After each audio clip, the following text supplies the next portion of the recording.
Części aluminiowe są w przemyśle bardzo często spotykane, a także doceniane.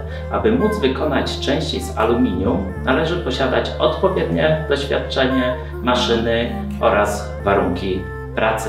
Dzięki naszemu doświadczeniu wykonujemy zarówno detale cienkościenne, jak i bloki wykonane z aluminium.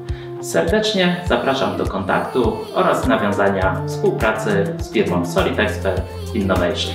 Dziękuję, Mariusz Tylutki.